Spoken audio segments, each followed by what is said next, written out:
C'est l'heure d'une comédie française avec deux débatteurs sur ce plateau. Claude Posternac, directeur de l'Important.fr, et Xavier Couture, producteur et consultant, ancien directeur de la chaîne TF1 et de Canal+. Bonjour à vous, messieurs. Bonjour.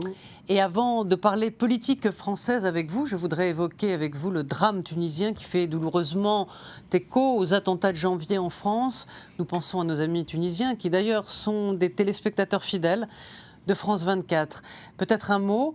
Quel symbole a été visé dans le fond? Est-ce que c'est la jeune démocratie tunisienne, l'Occident avec la mort des touristes, ou le cœur de la Tunisie, ou sans doute les trois, selon vous?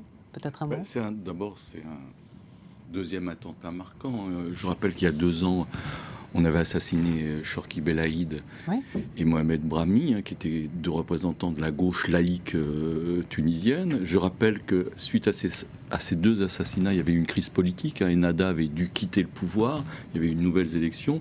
Donc, bien évidemment, la Tunisie, à force de symboles, c'est le lieu où est parti le printemps arabe, première chose. La deuxième chose, il y a une histoire de la Tunisie avec la modernité, avec la démocratie, avec la laïcité.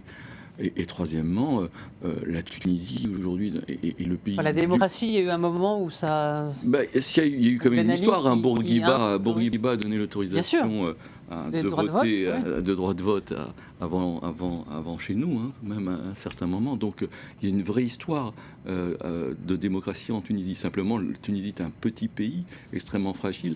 Je rappelle, dans un contexte où le premier exportateur de djihadistes, c'est la Tunisie. Avec sa frontière avec la Libye, bien sûr. Alors, aujourd'hui, on en trouve bien évidemment en Libye. Et je rappelle que il y a une dizaine de jours, le 2e assassin de Chorki Belaïd a été retrouvé en Libye. Il a été assassiné. Mais ça veut dire qu'aujourd'hui, il y a des milliers et des milliers de djihadistes en Irak et en Syrie pour l'État islamique. Et que le problème, et il y a des papiers aujourd'hui dans Webdo ou dans toute la presse tunisienne, ça fait un moment qu'ils alertent en disant ils reviennent, et on ne les contrôle pas. Il n'y a rien pour les accueillir. Il n'y a pas ce flux qu'on peut marquer comme on peut le marquer dans une démocratie à l'occidentale. On peut quand même se dire qu'on a un regard à la fois extrêmement pessimiste, parce qu'effectivement, la situation libyenne est non seulement en Libye, mais aussi en Syrie, malheureusement. Il y a beaucoup de Tunisiens qui aujourd'hui font le djihad et ont rejoint les camps de l'État islamique, de Daesh, et dont on sait aujourd'hui, ou à peu près, qu'effectivement, ce sont les commanditaires de l'attentat d'hier. Donc, effectivement, on voit progressivement AQMI se faire absorber par Daesh et de devenir quelque chose d'extraordinairement dangereux pour toute la zone. On peut quand même avoir un regard optimiste, c'est de constater que, d'une certaine façon, il semble que la démocratie tunisienne, qui est probablement la seule qui soit sortie de ce printemps arabe, qui soit sorti et qui réussit à imposer quelque chose qui ressemble à une démocratie réelle, ancrée, avec une égalité homme-femme, avec un certain nombre de critères qui sont, à nos yeux, assez proches de ce que nous vivons. Et on voit aujourd'hui que la population tunisienne est debout, et que, à bien des égards, ce qui se passe en Tunisie rappelle ce qui s'est passé en France le 7 janvier. C'est-à-dire qu'il y a une mobilisation générale d'une population qui dit « nous sommes debout, mais nous ne coucherons pas ». Il y a une difficulté en Tunisie qui est une difficulté majeure, et c'est pas un hasard qu'ils aient choisi ce lieu emblématique qui soit à la fois un lieu de culture et aussi un lieu de tourisme. Je peux me permettre, je pense que c'était pas le... Oui, c'est le tourisme. C'est le tourisme, ils ont attaqué les touristes. Un Tunisien sur 10, c'est pas un hasard. Ce que je voulais vous dire, mais c'est pas nouveau, on se rappelle de l'Égypte, rappelez-vous, près de Luxor. Où moi je suis inquiet, et Xavier a tout à fait raison de rappeler le contexte démocratique qui est majoritaire aujourd'hui en Tunisie. Il n'en reste pas moins que la principale ressource du pays, c'est le tourisme. Là, c'est un coût fondamental. Il n'y a pas de ressources, il n'y a pas de matières premières en Tunisie. Donc à un moment donné, si vous rentrez dans une crise économique, et vous risquez d'avoir une crise économique, bien évidemment, le pouvoir...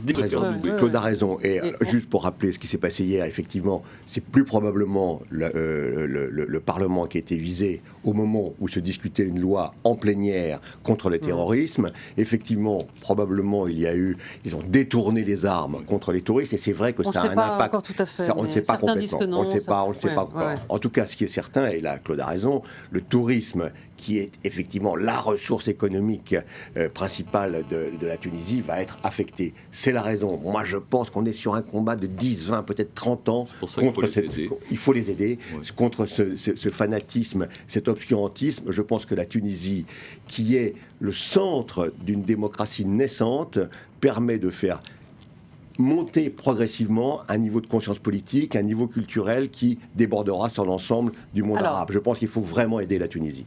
Oui, mais ça risque effectivement de casser justement cette relation entre le monde arabe et l'Occident, puisque c'est le but sans doute des terroristes. Mais on va parler de politique française. Nous sommes à 4 jours des élections départementales, des élections locales, mais qui sont devenues le thermomètre politique de la situation nationale. D'ailleurs, Manuel Valls en fait vraiment un enjeu. Un FN qui s'implante très fortement, on le voit dans les sondages, une UMP qui reprend des couleurs et un PS qui s'attend à la raclée.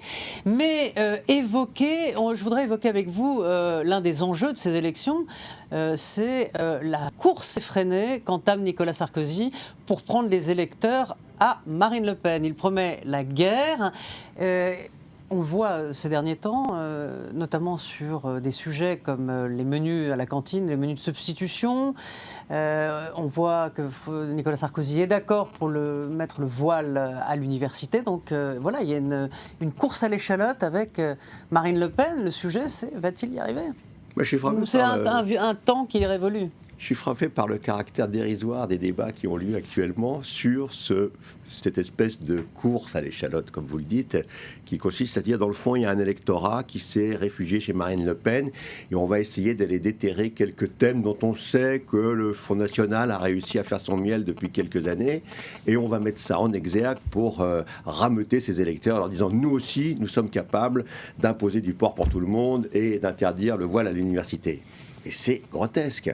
La problématique qui aujourd'hui se pose, c'est qu'il y a un électorat qui, pour une part, vient de la gauche radicale, de la gauche protestataire, pour une part, vient de la droite traditionnelle, pour une part, et qui s'est retrouvé chez Marine Le Pen parce qu'il y a un discours radical. Et je ne veux pas être insultant avec les électeurs du Front National, mais disons que les thèmes du Front National sont plus simples à comprendre que la problématique complexe dans laquelle nous vivons. Malheureusement, le monde est complexe et les électeurs du Front National nous refusent ce monde complexe.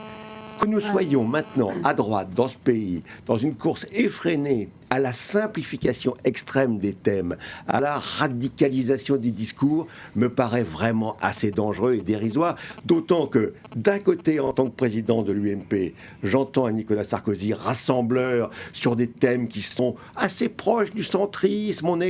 On essaye de rassembler de la droite traditionnelle jusqu'au centre le plus novateur, aux limites même d'un certain valsisme. Et d'autre côté, en prévision des élections où il sait qu'il va se faire son totem, il prend les pas de thèmes du Front National que je trouve là pour le coup vraiment indigne par rapport à ce qu'est la vie politique. C'est toujours extrêmement dangereux d'être un ersatz. En général, les gens préfèrent l'original à l'ersatz. C'est ce que disait Jean-Marie Le Pen. Si vous allez sur des terres qui ne sont pas les vôtres, à un moment donné, vous allez sur les terres Cela qui sont labourées. Cela dit, en 2007, il avait réussi à assécher le marais lepéniste. Mais c'était sur une autre problématique. D'abord, il était venu avec un thème qui était la rupture, qui reprend maintenant. D'ailleurs, c'est assez symptomatique. Parler de rupture. Fillon, quand il s'est lancé, il a parlé de rupture. Et là, maintenant, Nicolas Sarkozy emploie une rupture un peu qualifiée, puisqu'il parle de rupture totale. Bon. On sait ce qu'a donné la première rupture. On verra si un jour il y a une rupture totale. Donc, ce discours. Mais la rupture totale avec quoi d'ailleurs ? Alors, la rupture, c'était de dire globalement avec ce pays. Cette impuissance politique. Il a eu 5 ans pour le. Je suis tout à fait d'accord. Ça n'a pas fonctionné. Ça ne fonctionne pas mieux aujourd'hui. Donc, il est dans une situation qui va être paradoxale. Parce que si on regarde les chiffres, on va avoir un premier tour. On va parler beaucoup du FN. Et on va avoir un deuxième tour où il y aura beaucoup de gagnants UMP-UDI. C'est-à-dire qu'on va avoir... Donc la victoire va être de l'UMP va être un peu mise sous le tapis. Et on ne parlera que de la progression du FN, c'est ça? Non, il y aura les deux sujets, c'est-à-dire qu'il trouvera un argument pour dire regardez, le vrai rempart au Front National, c'est nous, et regardez, les Français nous ont suivis sur cette donne-là. Ce qui est complètement abstrait, parce que d'abord, on va être sur un suffrage, je rappelle que les dernières, à l'époque cantonales, étaient à 55% d'abstention. Là, on va être dans ces eaux-là, entre 55 et 60. C'est-à-dire qu'on est quand même dans une élection, entre guillemets, mineure dans l'implication des Français. Donc ça va être extrêmement difficile de donner une conclusion. Ce qu'on sait, c'est que bien évidemment, le PS va être sanctionné, et fortement, et normalement. Et on retrouve, là vous regardez les sondages, on retrouve les sondages de score du PS qui correspondent aux sondages d'image de François Hollande. Et ça correspond d'ailleurs à ces élections, elles entérinent, je dirais, de manière assez caricaturale, et Claude vient de le dire, a fait beaucoup de précision, c'est-à-dire qu'effectivement un premier tour va exprimer la réalité de la carte politique, le second tour va exprimer un certain nombre, ou va laisser s'exprimer un certain nombre de satisfecit qui ne correspondront pas à la réalité. Ce que ça démontre, encore une fois, c'est que le tripartisme dans lequel nous vivons, de fait, entre des forces de gauche républicaines, un UMP qui représente la droite traditionnelle et le Front National, n'est pas compatible avec les scrutins majoritaires dans lesquels nous vivons dans cette démocratie française depuis.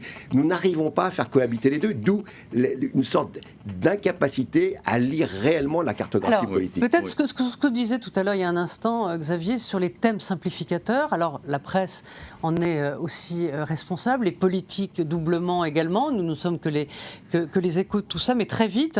Est-ce que, par exemple, même Marine Le Pen, son programme est quand même assez simplificateur quand on y regarde de près. Et moi, je sais que vous aimez bien aller fouiller dans l'histoire. On a l'impression que c'est le programme du PC des années 70. Marine Le Pen avec les yaka. Yaka nationalisé, yaka augmenté, yaka...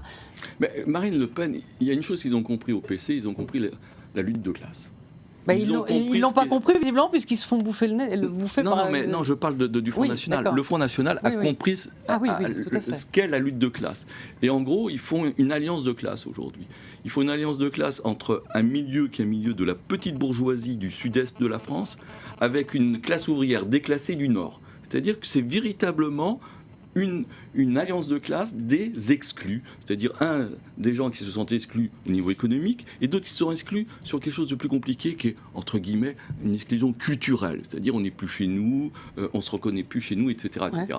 Donc, ces deux thématiques font l'alliance de classe et font qu'une partie de l'électorat populaire rejoint malheureusement 30 secondes et après je vais juste rebondir là-dessus et pour dire que les élections de 1937 en Allemagne correspondaient à la même logique où il y a eu une espèce de cristallisation entre les forces traditionnelles de droite qui avaient perdu la guerre 14 et qui se retrouvaient dans le discours ultranationaliste de Hitler et puis des forces du Sud qui étaient plutôt déclassées, qui se sentaient plutôt méprisées par les grands bourgeois du Nord et qui ont rejoint, pour des raisons, dirons, plutôt de gauche, le Parti national-socialiste.